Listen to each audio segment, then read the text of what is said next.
always starts small. That's the part people tend to forget. When we look back at moments that change history, we picture something big, loud, obvious. But the truth is, the things that reshape how people think, how people believe, they usually begin quietly. A sound, a feeling, something just off enough that you notice it, but not enough that you panic. At least, not yet. In the spring of 1848, in a place called Hydesville, New York, that's exactly how it started. Hydesville, it wasn't a place built for mystery. It wasn't known for crime. It wasn't known for strange events. It was farmland, scattered homes, long stretches of quiet road, and people who lived simply structured lives. You worked, you went home, you kept to yourself. When night came, it was dark.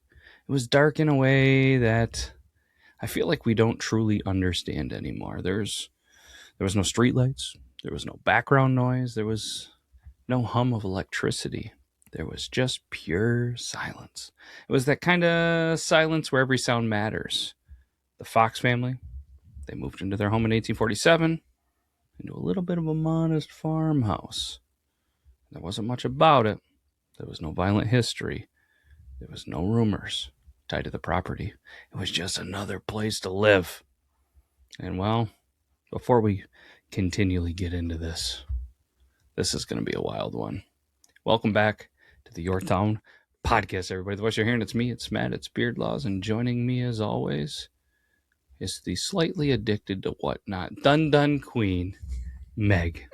Hi. What are you laughing about? I see you over there trying to do all the thumbs up and the likes. You're trying to win one of them boxes, aren't you? It's box time. It's box time. I've been trying to catch one all day. Well, listen, you just get over there and win yourself a box and just let me tell you a story. I am paying attention. I know you have, but I know you over there, little whatnot queen. You're the whatnot queen, and you do have some sweet swag. And if you guys are looking for more sweet swag, or maybe some beard products, head on over to Live Bearded. I'm rocking the American, and tell you what, the beard looks good, doesn't it? Smells good. Mm-hmm. Yeah, you were braiding the beard this morning, and I saw a little look in your eyes. It was like, ooh, American's back, baby. So if you guys want to, smell the same as me, as weird as it sounds, you can go to livebearded.com, use code BEARDLAWS, get yourself the complete kit. You get a beard conditioner, a beard wash, beard butter, beard oil, a couple of different scents, and guess what? It's all natural ingredients. 365-day guarantee. If you don't like it, they'll make it right. It's good, right? Mm-hmm. All right. I love the bar soaps. The soaps are good. Real good. I'm trying to think what I got in there right now. I think it's Forge, maybe. Either way. And if you got a man in your life, this is what you want, isn't it? Go get it. You can use a bar soap anytime you want, or maybe I'll even buy you your own bar soap if you don't want to share with me. I tend to get a little extra hair on my bar soap, so you probably don't want to use it. But anyways, it's a little more information. This is a wild one, and to be honest with you, it's super late at the time of the recording. We have 6 hours of driving tomorrow, so we're coming in hot. It's been crazy. What's not hot is the weather. We spent some time in 30-degree weather doing some softball stuff today. We're all exhausted. We hit the road today, and tomorrow's a long day for some basketball. So might be a little bit of a shorter episode.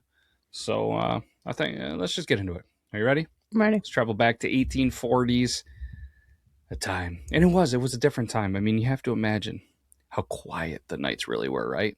I mean, there's not many places in the world that you could step outside and not hear something man-made, right? When's the last time, unless you're happen to be, even if you're camping somewhere at a campground, you're hearing something man-made. You're hearing the fire, which would be man-made. You're hearing some music. You're hearing people talking. You're hearing generators. Where else can you really go and just step outside and just hear nature? It's hard to find now. And even if you hear it, you look up, you're seeing some Starlink satellites now, which are pretty cool. You're seeing some airplanes. There's just not a lot of places in the world, and a lot of times and moments where you can just hear silence and nature. But this place, you can, because, again, just like another small town, big drama, nothing ever happened here until something happened here. We're talking about the Fox family. What did the fox say? Ding, ding, ding, ding, ding, ding, ding, ding. Oh, you put the phone down. You didn't win the box? Did not. I'm sorry. I thought it was going to Moving on with my night. thought you were going to bring some Yore Town luck. Sorry about that. But a Fox family, they were completely ordinary, Meg. John Fox, he's the man of the house. His wife was Margaret, and they had their kids. The two youngest daughters were Katie and Margaret, who went by Maggie. So if you're walking past the house in 1848, there's nothing that would have stood out. There wouldn't have been any signs. There wouldn't have been any warnings, and there would have been no reason to believe that within a few weeks, that house would become one of the most talked about places in America. Because at some point in March, the nights stopped being quiet. At first, Meg, it was a little knock. But it wasn't a knock on a door. It wasn't a knock on a window. It was a knock somewhere inside the house. It was sharp, and it was very deliberate. It was the kind of noise that kind of makes you pause, makes you listen, and then you just try to brush it off. It's an old house. Maybe it was the wind. Maybe it was just the wood settling. Right? Maybe it was just a big old rat running through your walls onto your porch that you see on your camera. Maybe that's happening to us right now. But either way, it was something explainable, right? But then it happens again and again and again. And guess what? Again. Oh boy. It wasn't random. It wasn't scattered. It was consistent. It was intentional. And that's where it starts to get a little uncomfortable. Because your brain, it's built to recognize patterns. And when something kind of keeps happening the same way, at the same time, you don't just hear it anymore. I feel like you start to anticipate it, right? Mm-hmm. So what do you do when you're the Fox family? They checked the house, right? They checked all the doors. Are they sealed? Are they strong? Are they moving? They seemed fine. So they checked all the windows. Are they latched? Are they locked?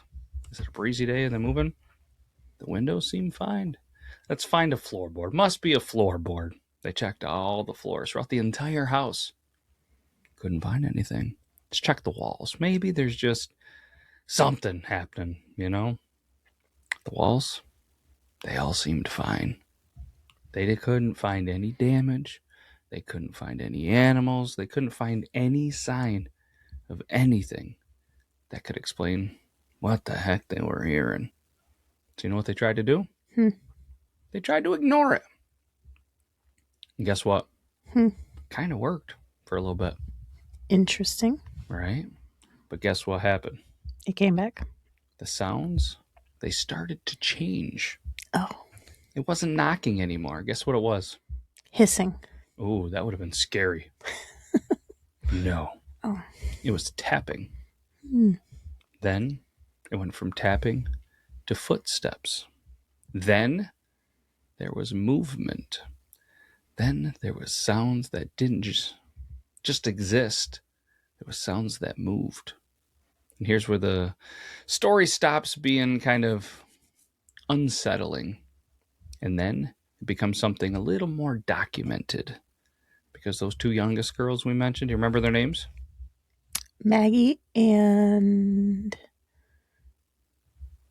Can't remember the other one. Oh, you were so close with the Katie.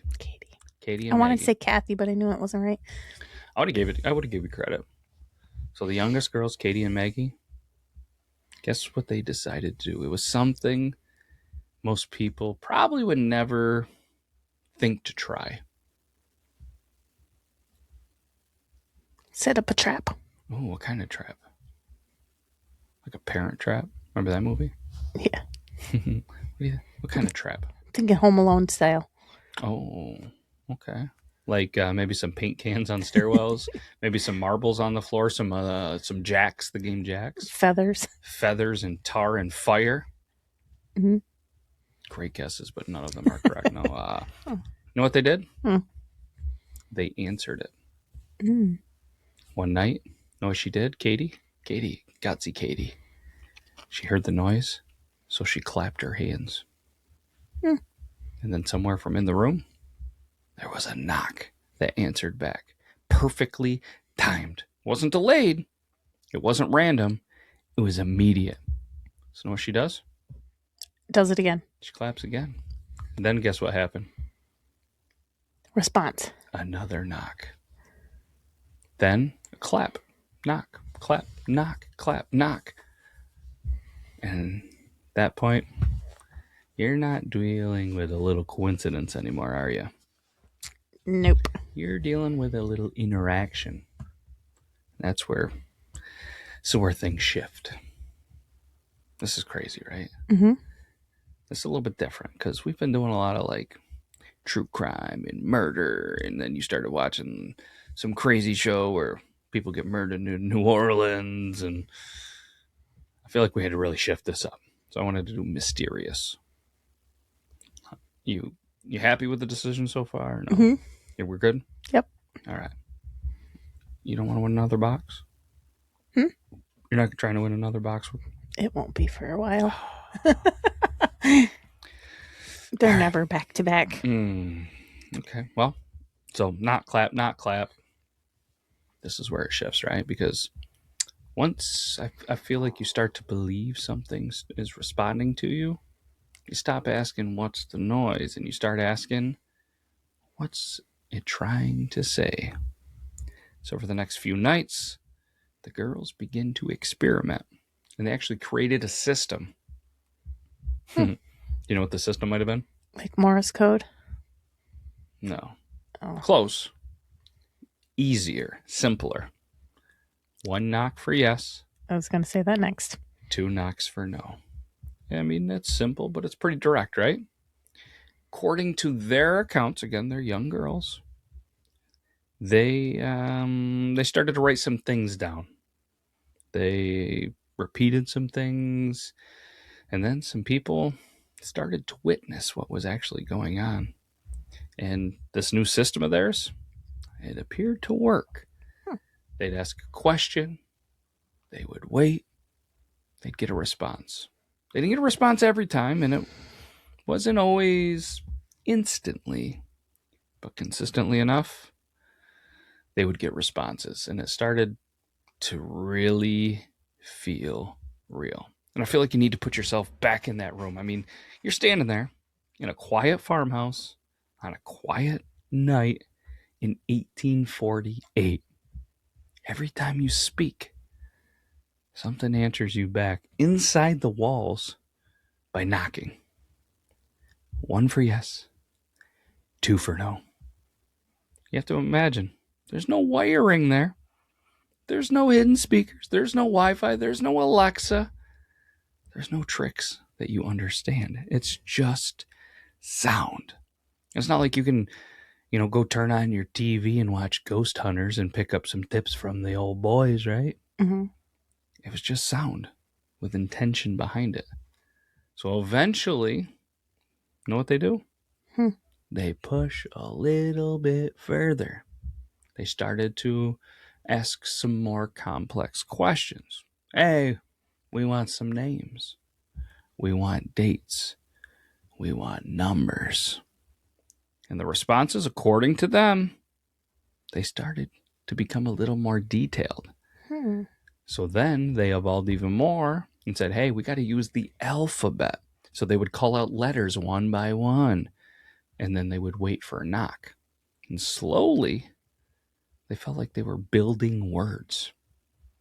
And what they claimed those words were said is where this story starts to explode. Because the entity, or whatever was answering, it claimed to be a man. It claimed to be a traveling peddler. Somebody that was murdered inside that very house. Interesting. And they were buried somewhere on the property. Can you imagine that? Imagine how much time that would take. mean, kids these days, they can't even go out the internet for 2 hours. They can't even play a simple board game without being on their phone. And these two girls are waiting patiently, going through the alphabet. But if you don't have like the things that we have now, that's like a boredom filler. True. It's a It becomes a game. creepy boredom filter. But it's a game. True. But now the whole family's and it's in on this. excitement and hype up. I don't know if I'd call it. I mean, it is excitement. They seem and hype. like they're intrigued by it. What about you? Would you push whatever was happening this far? If I was getting a response like that, I probably would do the questioning like that. Now or then?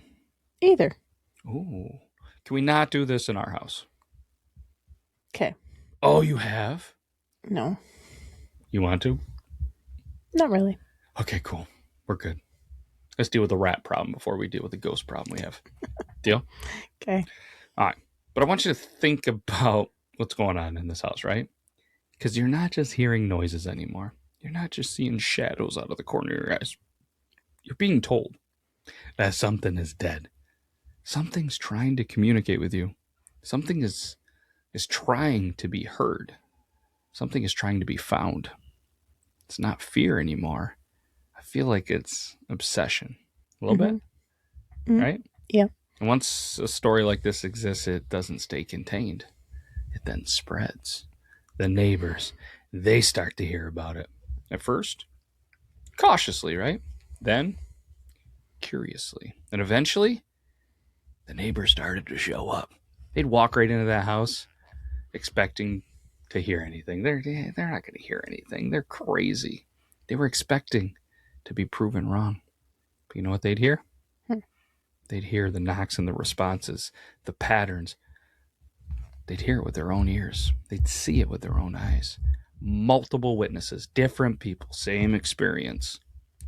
And that's the moment that this stops being just a little family story, doesn't it? Mm-hmm. Because once enough people say, I heard it too, it's not a rumor anymore. You have something people believe.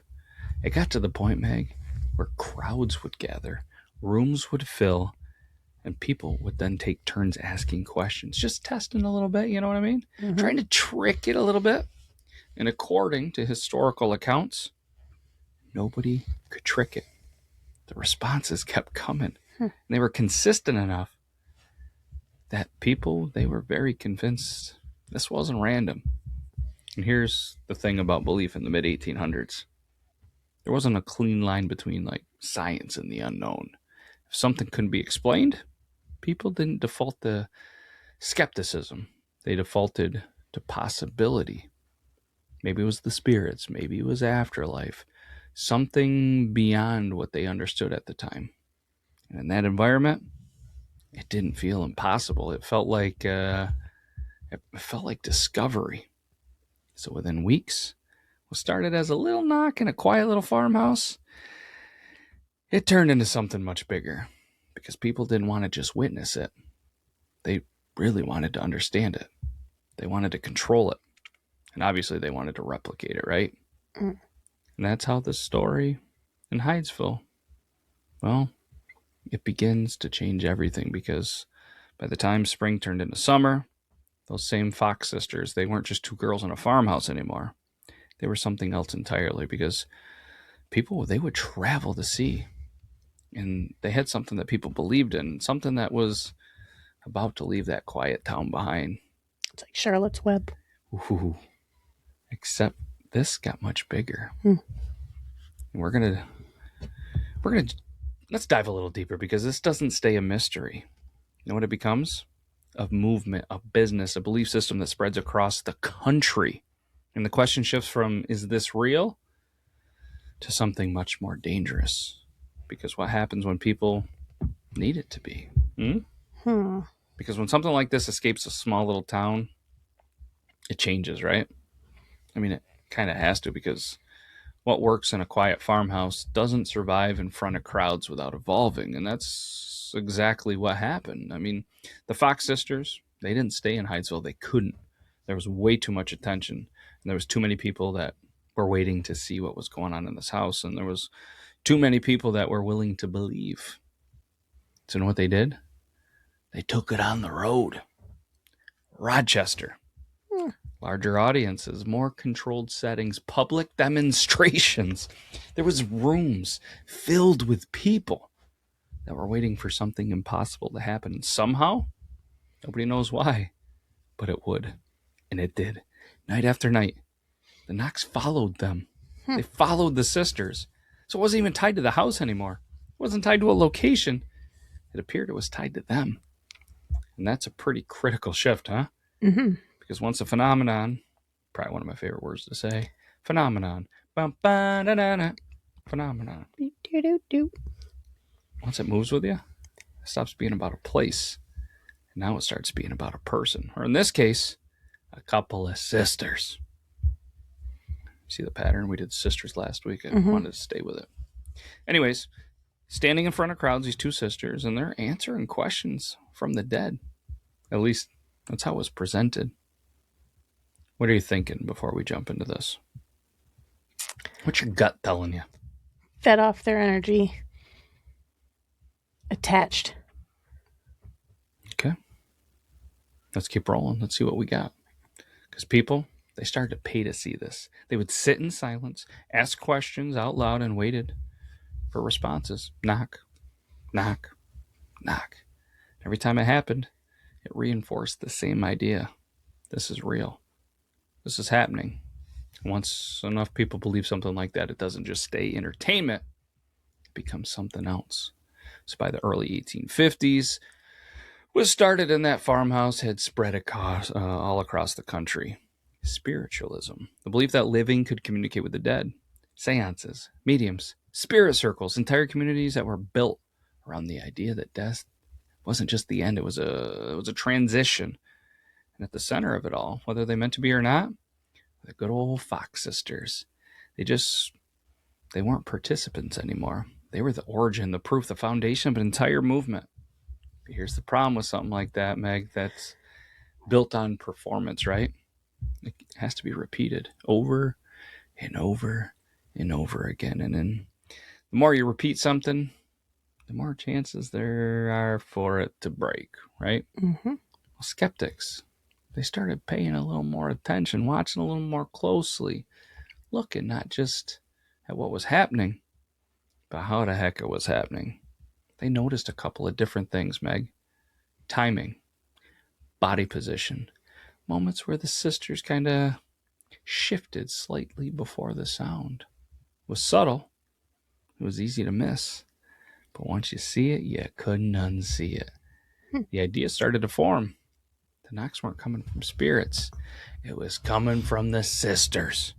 Oh, boy. And that idea didn't stay quiet. It spread just as fast as the original story. There was accusations, investigations, and a whole lot of public doubt.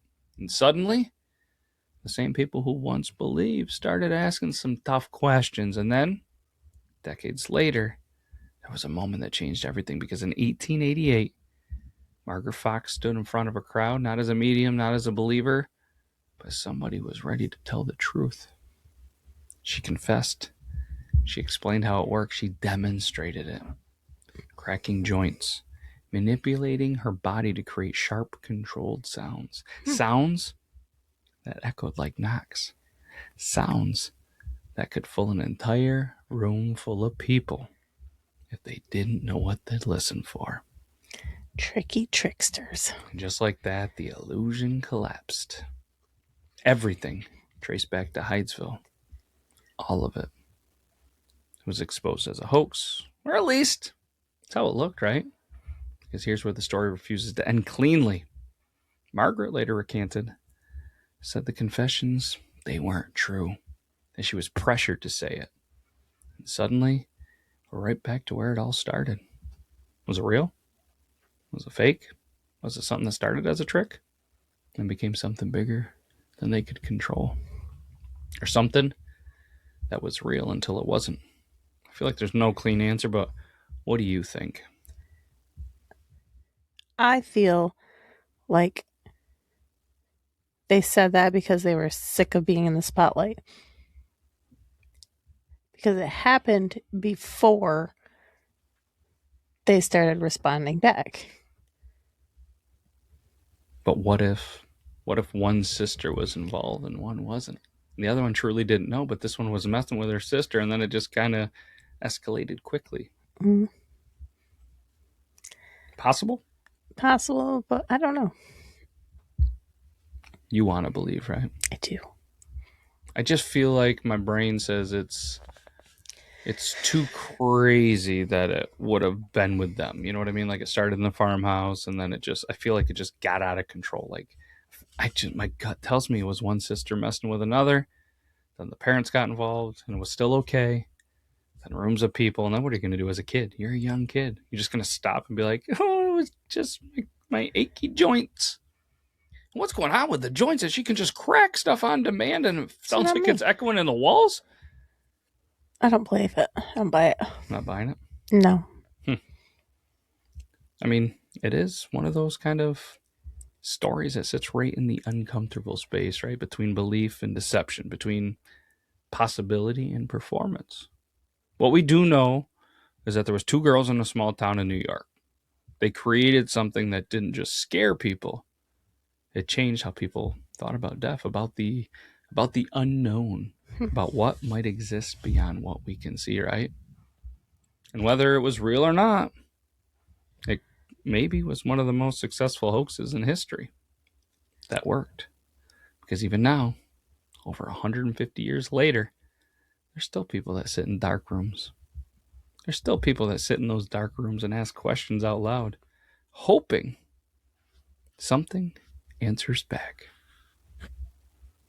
So, I mean, a lot of people, they argue that shows like Ghost Hunters and Ghost Adventures, it's all fake. Can't be real, right? Maybe this was the first Ghost Hunters in 1848 that was documented. That was real or not. So what do you think? I'm going to leave it with you. Real or not? I'm still voting real. Real? Yeah. All right. Meg's going to go real. I'm going to go hoax. Let us know in the comments, real or hoax. Let us know yourself. Don't hit the Google. Don't hit the chat GPT. Let us know. But that's all I got. You got anything else, Meg? No. We got a busy couple of days, couple of weeks ahead of us. So we're going to get out of here. We'll do it again next week. What'd you think of the shift? The two sister back-to-back weeks, a little different. Good little change up? Yeah. All right. Hopefully everybody enjoyed it. I know I did. You did? Mm-hmm. Sorry I didn't win your box and whatnot. There's always the next one, all right?